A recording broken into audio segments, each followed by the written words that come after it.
उपराष्ट्रपति कार्यालय भारत का दूसरा सर्वोच्च संवैधानिक कार्यालय है। उपराष्ट्रपति 5 वर्ष के लिए कार्यकाल के लिए कार्य करता है, लेकिन वह कार्यकाल की समाप्ति के बावजूद यानी कि उसके कार्यकाल खत्म होने के बावजूद तब तक अपना काम करता है, पद पर नियुक्त रहता है जब तक कि दूसरा उपराष्ट्रपति नियुक्त नहीं कर दिया जाता है, यानी कि जब तक कि उत्तराधिकारी द्वारा पद ग्रहण नहीं कर लिया जाता है। Hello, welcome to KV globe. मैं काव्या सिंह। आज की क्लास में हम लोग उपराष्ट्रपति के कार्यकाल का पूरा डिटेल डिस्कस करेंगे। कैसे इसकी नियुक्ति होती है, क्या इसकी योग्यता होनी चाहिए, कैसे कार्य होता है। और हाल ही में अब राष्ट्रपति चुनाव के बाद उपराष्ट्रपति का चुनाव होने जा रहा है। एनडीए के जो इस बार के उम्मीदवार हैं उपराष्ट्रपति के, वो हैं जगदीप धनखड़। बीजेपी ने इस बार जगदीप धनखड़ को उपराष्ट्रपति का उम्मीदवार घोषित किया है। जगदीप धनखड़ वर्तमान में पश्चिम बंगाल के राज्यपाल हैं, जहां मुख्यमंत्री हैं ममता बनर्जी।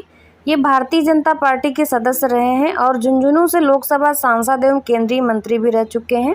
अब बीजेपी ने इनको अगला उपराष्ट्रपति पद के लिए उम्मीदवार घोषित किया है। उपराष्ट्रपति चुनाव के लिए उम्मीदवार 19 जुलाई तक अभी अपने नामांकन पत्र दाखिल कर सकते हैं।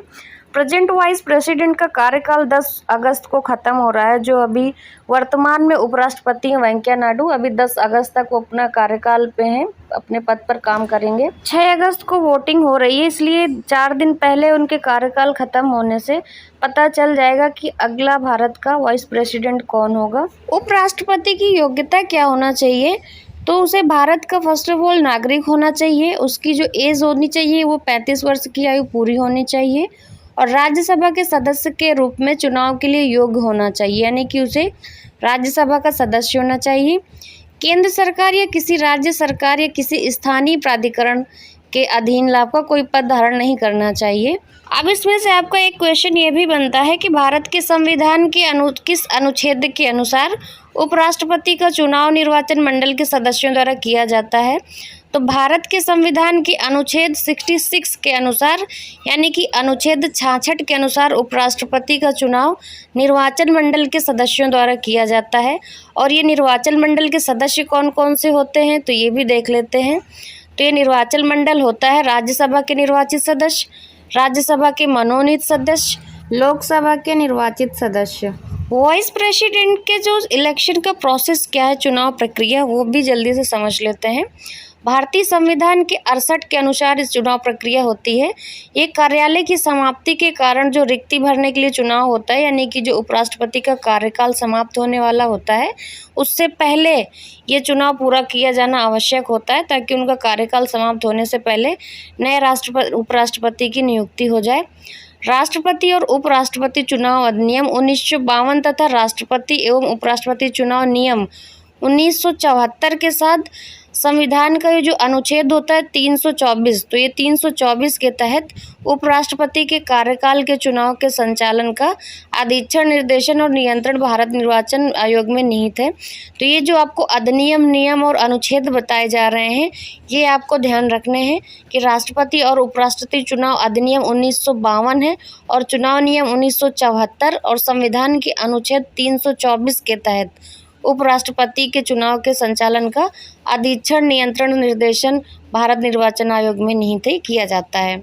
जैसा कि अभी पहले बताया गया है कि जो निर्वाचन मंडल के सदस्य होते हैं लोकसभा और राज्यसभा दोनों के सदस्य होते हैं, इसलिए दोनों सदनों के मेंबर्स के वोट की वैल्यू इक्वल होती है। चुनाव आयोग केंद्र सरकार की सलाह से लोकसभा और राज्यसभा के महासचिव को बारी बारी से निर्वाचन अधिकारी यानी कि रिटर्निंग ऑफिसर के रूप में नियुक्त करता है। अब ये पॉइंट आता है कि जो ये वोटिंग होती है, मतदान होता है, वो कहाँ पर होता है, तो राष्ट्रपति और उपराष्ट्रपति चुनाव नियम 1974 के नियम 8 के अनुसार इस चुनाव के लिए जो मतदान होता है वो संसद भवन में होता है। अभी हमने जो योग्यता, कार्यकाल और चुनाव जो प्रक्रिया है उसके बारे में बात कर ली है। अब हम रेजिग्नेशन यानी कि त्यागपत्र के भी बारे में बात कर लेते हैं। उपराष्ट्रपति जो होता है वो भारत के राष्ट्रपति को अपना त्यागपत्र देकर पद से त्यागपत्र दे सकता है, यानी कि अपना रेजिग्नेशन प्रेसिडेंट को दे सकता है। उपराष्ट्रपति को राज्य परिषद यानी राज्यसभा के एक प्रस्ताव द्वारा भी हटाया जा सकता है इसके पद से, जो उस समय उपस्थित सदस्यों के बहुमत से पारित होता है। साथ ही लोकसभा द्वारा सहमति भी इसमें आवश्यक होती है।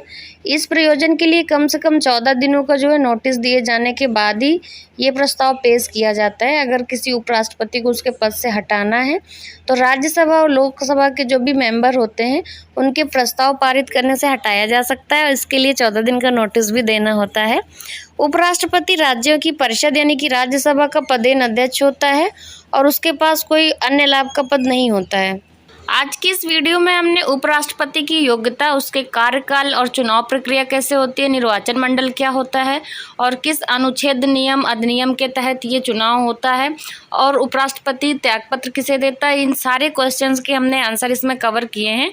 एग्ज़ाम पॉइंट ऑफ व्यू से भी इसमें से बहुत सारे क्वेश्चंस आपके कवर होंगे, इसलिए वीडियो स्किप बिल्कुल भी मत करिएगा, पूरा ध्यान से देखिएगा। इसमें से बहुत सारे क्वेश्चंस आपके बनेंगे। वीडियो अच्छा लगा हो तो वीडियो को लाइक शेयर ज़रूर करिए। अगर आप चैनल पर पहली बार आएँ तो चैनल को सब्सक्राइब करके बेल आइकन ज़रूर दबा दीजिएगा, जिससे आगे आने वाले वीडियोस आपको मिलते रहेंगे। And thanks for watching.